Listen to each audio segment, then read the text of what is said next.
جہنم میں ہمیشہ ہمیشہ کون رہیں گے؟ ان میں نمبر 1 مشرکین، کبھی بھی نہیں نکلیں گے. ان الذین کفروا من اہل الکتاب والمشرکین فی نار جہنم خالدین فیہا. پھر کفار، والذین کفروا وکذبوا بآیاتنا اولئک اصحاب النار ہم فیہا خالدون. پھر مرتد، اور تم میں سے کوئی اپنے دین سے مرتد ہو جائے پھر اسی حالت میں مر جائے کہ وہ کافر ہو، تو ایسے لوگوں کے اعمال دنیا اور آخرت دونوں میں ضائع ہو گئے، اور یہی لوگ دوزخ والے ہیں جو اس میں ہمیشہ رہیں گے. اولئک اصحاب النار ہم فیہا خالدون. پھر اعتقادی منافق جو عقیدے کے منافق ہیں، وعد اللہ المنافقین والمنافقات والکفار نار جہنم خالدین فیہا ہی حسبہم ولعنہم اللہ ولہم عذاب مقیم. منافق مردوں، منافق عورتوں اور کافروں سے اللہ نے دوزخ کا وعدہ کر رکھا ہے جس میں وہ ہمیشہ رہیں گے اور وہ انہیں کافی ہے. ان پر اللہ کی پھٹکار ہے اور ان کے لیے دائمی عذاب ہے.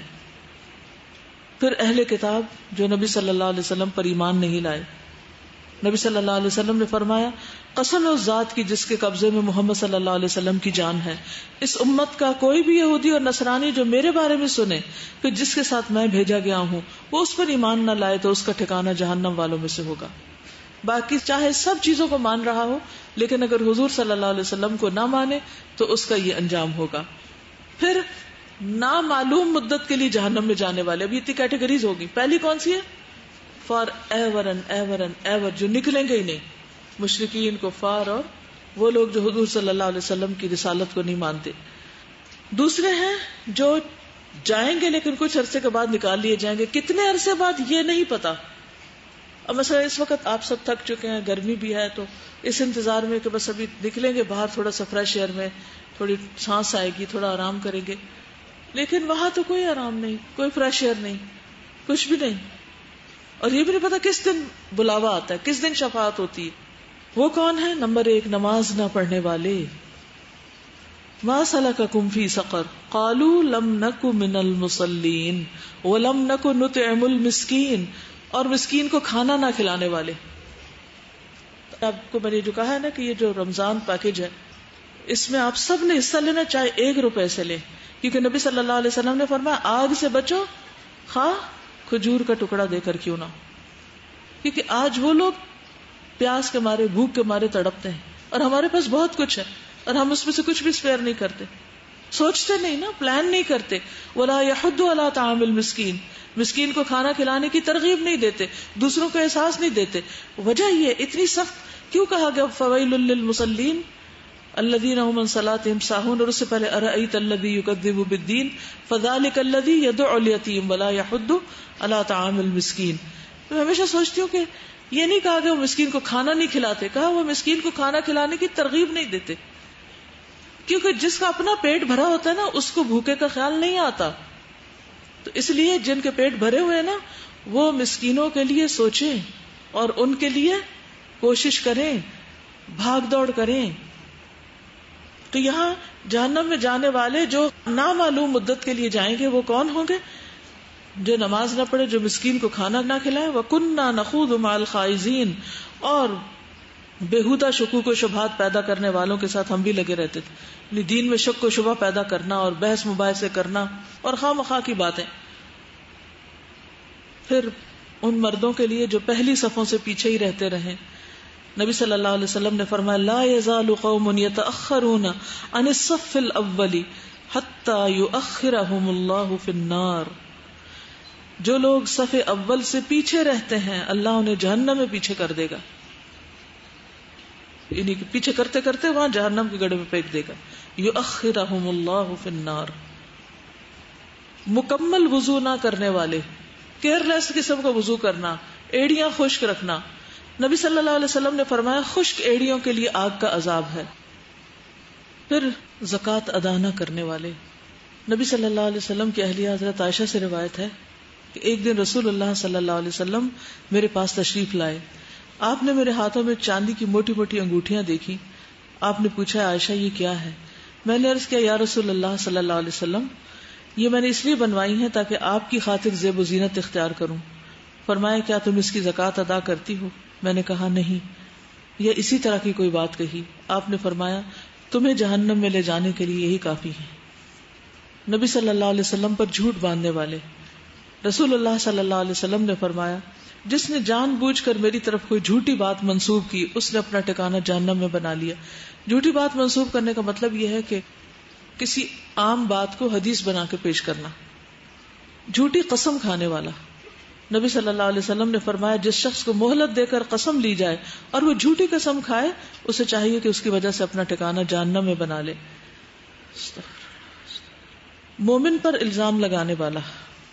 رسول اللہ صلی اللہ علیہ وسلم نے فرمایا جس شخص نے کسی مومن کے بارے میں کوئی ایسی بات کہی جو اس میں نہیں تھی تو اللہ اسے جہنمیوں کی پیپ میں ڈالے گا حتیٰ کہ وہ اپنی بات سے باز آ جائے. ایک تو یہ کہ کسی کے بارے میں کوئی بات انسان سنے تو اگر اس کی تصدیق نہیں کی ہوئی تو خاموشی اختیار کرے, بلا وجہ جھوٹا الزام نہ لگائے کسی اور نہ کسی کے ہاں میں ہاں ملائے جب تک خود نہ کوئی دلیل ہو. پھر بیری کا درخت کاٹنے والا. جس نے بیری کا درخت کاٹا اللہ اس کے سر کو جہنم میں الٹا لٹکائے گا. پھلدار درخت ہے, یعنی کہ بھوکے لوگوں کے ایک رزق کا ذریعہ ہے, اس کو کاٹنا جو ہے وہ سخت ناپسندیدہ ہے. پھر قاتل اور مقتول, جو تلوار کھینچ کے ایک دوسرے سے لڑنے لگے تو دونوں جہنم میں. تو پوچھا گیا کہ قاتل تو جہنم میں, مقتول کیوں؟ کہا کہ وہ اگر اس کو موقع ملتا تو وہ یہی کرتا, اس کی نیت کی وجہ سے. پھر خیانت کار, خواہ وہ شہید ہو. عمر بن خطاب سے روایت ہے کہ غزوہ خیبر میں چند صحابہ نبی صلی اللہ علیہ وسلم کی خدمت میں حاضر ہو کر عرض کرنے لگے کہ فلاں آدمی شہید ہے, یہاں تک کہ ایک آدمی پر گزر ہوا تو اس کے متعلق بھی کہنے لگے کہ یہ شہید ہے. فرمایا ہرگز نہیں, میں نے چادر یا ابا کی چوری کی وجہ سے اس کو جہنم میں دیکھا ہے. ایک چادر کی چوری کی وجہ سے اس کو جہنم میں دیکھا ہے. رسول اللہ صلی اللہ علیہ وسلم نے فرمایا مکر اور دھوکہ آگ میں لے جائیں گے. تکبر آگ میں لے جانے والی. الیس فی جہنم مثوی للمتکبرین. پھر تصویر بنانے والا, ہر تصویر کے بدلے میں ایک جاندار آدمی بنایا جائے گا جو اسے جہنم میں عذاب دے گا. متکبروں کو چونٹیوں کی شکل میں اٹھایا جائے گا اور جہنم کے ایسے قید خانے میں وہ داخل ہو جائیں گے جس کا نام بولس ہوگا, اور وہاں پر طینۃ الخبال ہوگی, یعنی جہنمیوں کے جسم کے جو میل ہے اور جو پیپ ہے اور خون ہے وہ وہاں جا کے اکٹھا ہوگا. اندھا دھند دوسروں کے پیچھے چلنے والے. رسول اللہ صلی اللہ علیہ وسلم نے فرمایا جہنمی 5 طرح کے ہیں. وہ ضعیف شخص جو اپنی سمجھ بوجھ اور بصیرت نہیں رکھتا, اور ایسے لوگ تمہاری پیروی کرنے والے ہیں اپنے اہل اور مال کی طرف نہیں جاتے, یعنی کہ عقل سمجھ سے کام نہ لینا محض سستی اور غفلت کی وجہ سے. خائن جس کی لالچ پوشیدہ نہیں, اگرچہ معمولی چیز ملے اس میں بھی خیانت کرتا ہے کیونکہ عادت ہے نا ایک. وہ شخص جو صبح شام تمہارے گھر اور مال میں تمہیں دھوکہ دیتا ہے. پھر آپ نے بخل اور جھوٹ کا ذکر کیا. پھر بدخلق اور فحش گو کا ذکر کیا. پھر جہنم میں جانے والی عورتیں. فرمایا بے شک فساق جہنمی ہے. کہا گیا کہ فساق کون ہے؟ فرمایا وہ عورتیں ہیں. ایک آدمی نے کہا کہ اللہ کے رسول وہ تو ہماری مائیں بہنیں بیویاں نہیں. آپ نے فرمایا کیوں نہیں, لیکن جب ان کو نعمتیں ملتی ہیں تو شکر نہیں کرتی, جب ان کو آزمایا جاتا ہے تو صبر نہیں کرتی. اور پھر وہ لان تان کرنے والی ہیں. آپ نے فرمایا عورتوں کی جماعت صدقہ کرو کیونکہ میں نے جہنم میں تمہاری تعداد کو زیادہ دیکھا ہے. انہوں نے کہا یا رسول اللہ صلی اللہ علیہ وسلم ایسا کیوں؟ فرمایا کہ تم لان تان بہت کرتی ہو اور شوہر کی ناشکری کرتی ہو. پھر بچوں کو دودھ نہ پلانے والی عورتوں کے پستانوں کو سانپوں کا نوچنا, یعنی جان بوجھ کے بغیر کسی وجہ کے, صرف اپنے فکر کو برقرار رکھنے کے لیے. رسول اللہ صلی اللہ علیہ وسلم نے فرمایا میرے پاس 2 آدمی آئے, انہوں نے بازو پکڑا اور دشوار گزار پہاڑ کے پاس لے گئے. ہم ایسی عورتوں کے پاس سے گزرے کہ سانپ ان کے پستانوں کو نوچ رہے تھے. میں نے پوچھا یہ کون عورتیں ہیں؟ انہوں نے کہا یہ اپنے بچوں کو دودھ نہ پلانے والی ہیں. پھر زبان سے اذیت دینے والی. ایک آدمی نبی صلی اللہ علیہ وسلم کی خدمت میں حاضر ہوا, عرض کیا یا رسول اللہ فلاں عورت کثرت سے نماز, روزہ اور صدقہ کرنے میں مشہور ہے, لیکن وہ اپنی زبان سے اپنے پڑوسیوں کو ستاتی ہے. نبی صلی اللہ علیہ وسلم نے فرمایا وہ جہنمی ہے. نماز, روزہ, صدقہ سب کچھ ہے, سب عبادات. ایسے لوگ جن کے اندر اتنی خوبیاں ہوں وہ اپنے آپ کو کیا سمجھنے لگتے ہیں ہم بہت نیک ہیں. پھر ان کو یہ بھی خیال بھول جاتا ہے کہ ان کی کچھ حرکتوں سے, کچھ عادتوں سے دوسروں کو تکلیف بھی پہنچتی. چاہے وہ گالی گلوچ ہو، چاہے وہ بس بولے چلے جانا اور شور ہنگامہ کرنا، نہ انسان سوچے کوئی سو رہا ہے، کوئی کھا رہا ہے، کوئی نماز پڑھ رہا ہے، گھر میں ایک طوفان بدتمیزی مچایا ہوا ہے. یعنی کہ گھر والے بھی اور پڑوس یعنی نیبرز جو ہے، نیبر بھی ہے اور ساتھ کام کرنے والا، کسی کو بھی تکلیف دینے سے بچنا چاہیے. پھر ظلم اور سختی کرنے والی عورتیں، فرمایا جہنم کو میرے اتنا قریب کیا گیا کہ میں کہنے لگا پروردگار کیا میں بھی ان میں سے ہوں، یعنی قریب لا کے دکھایا گیا. میں نے اس میں ایک عورت کو دیکھا جسے ایک بلی نوچ رہی تھی. جہنم میں ایک عورت کو بلی کاٹ رہی تھی. میں نے پوچھا اس کا کیا ماجرا ہے؟ مجھے بتایا گیا اس عورت نے اس بلی کو باندھ دیا تھا اور اسی حال میں بلی مر گئی. نہ اس نے خود ہی اسے کچھ کھلایا اور نہ چھوڑا کہ زمین میں وہ خود کچھ کیڑے مکوڑے کھا لیتی.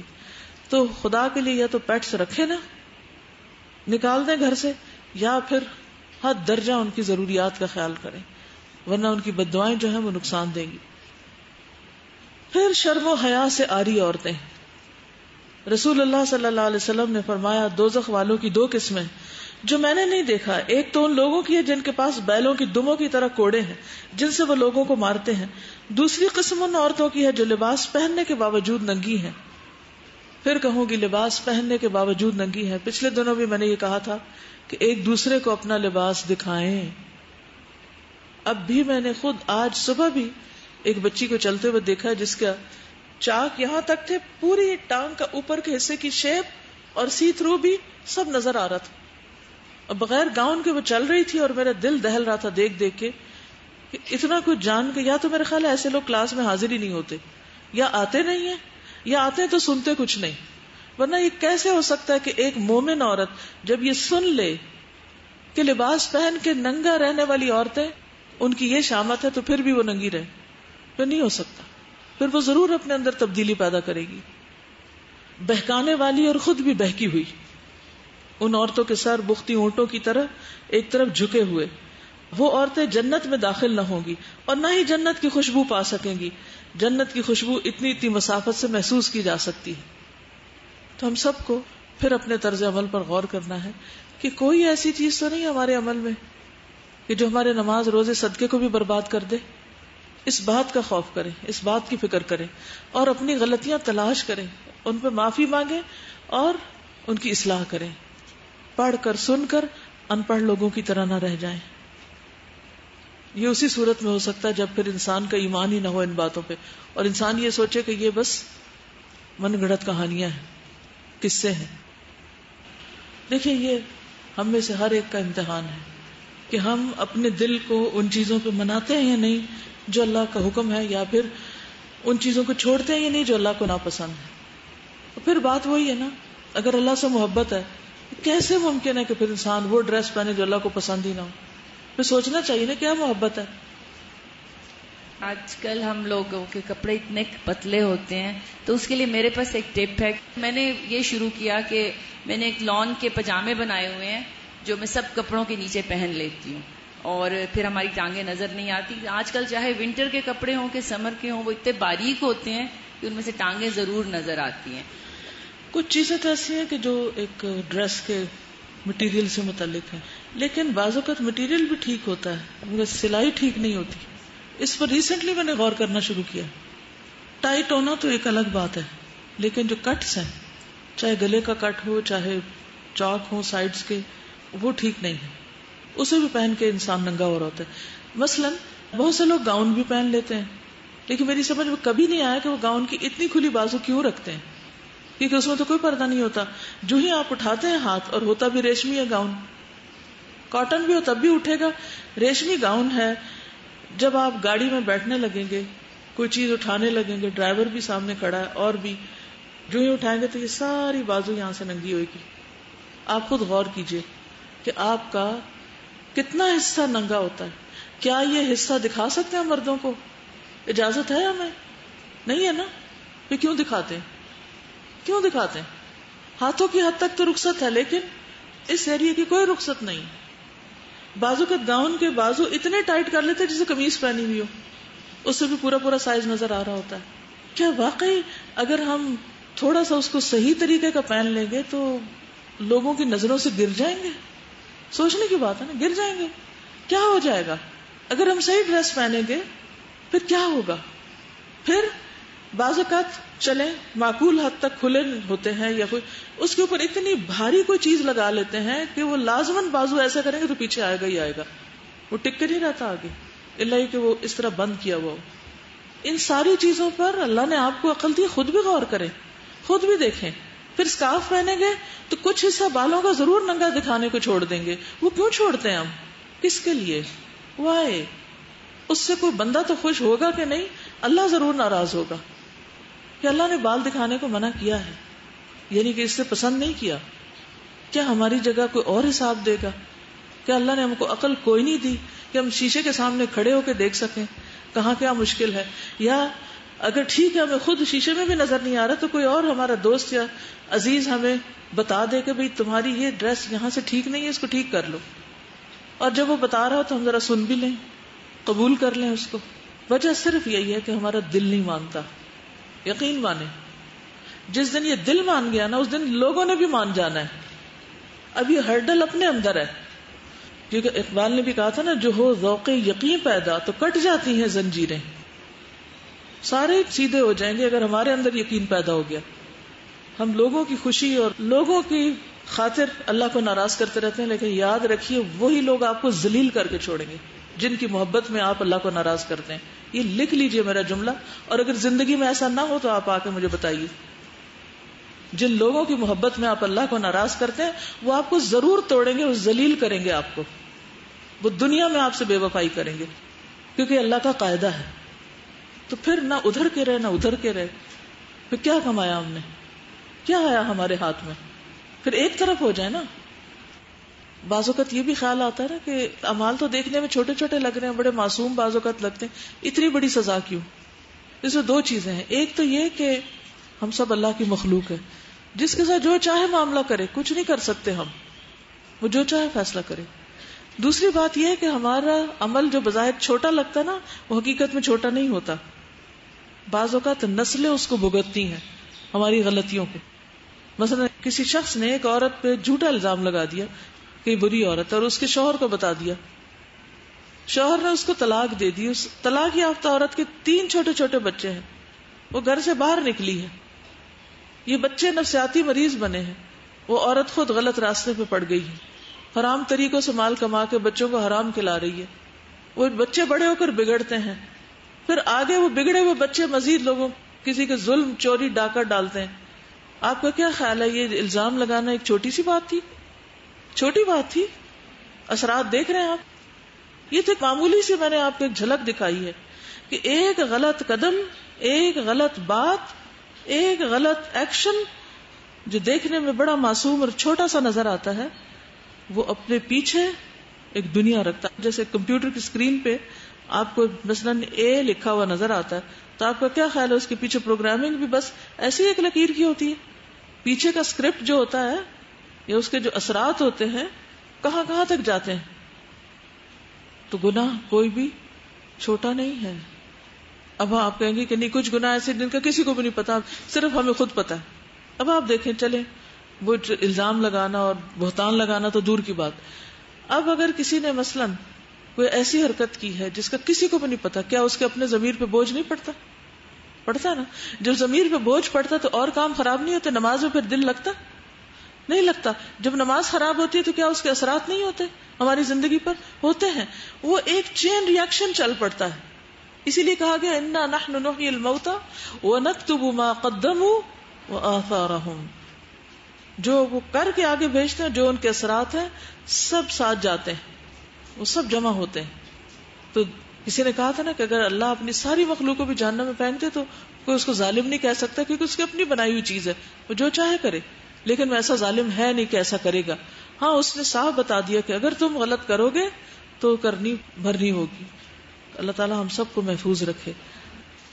ایک کامنٹ ہے, لکھتی ہے کہ بچوں کی فائر فائٹرز کی کتاب میں پڑھ رہی تھی کہ آگ کا اتنا زیادہ شور ہوتا ہے کہ فائر فائٹرز ایک دوسرے کی آواز نہیں سن سکتے, یعنی ان کا آپس کا کمیونیکیشن بھی مشکل ہو جاتا ہے. اور اس حد تک کہ جیسے انسان بہرا ہو رہا ہو, یعنی اتنا شدید قسم کا شور ہوتا ہے. کہتی کہ مجھے یہ آیت یاد آئی, اذا القوا فیہا سمعوا لها شہیقا وہی تفور تکاد تمیز من الغیظ, کہ جب وہ اس میں ڈالے جائیں گے تو اس کے دھاڑ کی آواز سنیں گے اور وہ جوش مار رہی ہوگی. قریب ہے کہ وہ غصے سے پھٹ جائے، یعنی ایسا شور ہوگا جیسے کوئی چیز پھٹنے لگی ہو. بچوں کو اسکول میں ہیلتھ اینڈ فٹنس کی کلاس میں پڑھایا جاتا ہے کہ فائر سے کیسے بچنا ہے. اگر گھر میں آگ لگ جائے تو کیا کرنا ہے، کپڑوں میں لگ جائے تو کیا کرنا ہے. فائر ڈرلز بھی کروائی جاتی ہیں یعنی اسکولوں میں. ہمیں حکم دیا گیا ہے قوا انفسکم واہلیکم نارا، مگر ہم نہ خود اس آگ کو حق سمجھتے ہیں نہ اپنے بچوں کو اس سے بچانے کی فکر کرتے ہیں. دنیا کی آگ اور اس سے بچاؤ کے طریقے سوچتے بھی ہیں، سیکھتے بھی ہیں، سکھاتے بھی ہیں، مگر دائمی آگ سے بچنے کی نہ فکر ہے نہ کوئی عمل ہے. آگ کپڑوں کو لگ جائے تو کتاب میں لکھا ہے کہ number 1 stop, number 2 drop, number 3 roll. Imagine کریں کہ آپ کو اس وقت گناہوں اور کوتاہیوں کی وجہ سے آگ لگی ہو تو کیا اسٹریٹجی ہے یہ آگ بجھانے کی. سب سے پہلے سٹاپ یعنی گناہ کو فوراً روک دیں، اپنی روش میں رک جائیں تاکہ آگ اور نہ بھڑکے. پھر ڈراپ، سجدے میں گر جائیں، اللہ سے رجوع کریں.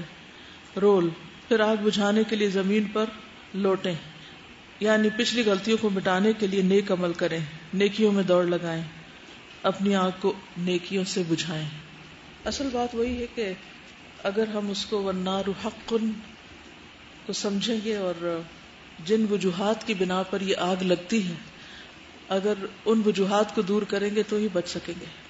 تو ہم سب کو اس بات پر غور کرنا چاہیے کہ وہ کون سے اسباب ہیں، وہ کون سی چیزیں ہیں جو آگ کو بھڑکاتی ہیں، یعنی جہنم کی آگ کو بھڑکانے والے اسباب یہ سب کو معلوم ہونے چاہیے.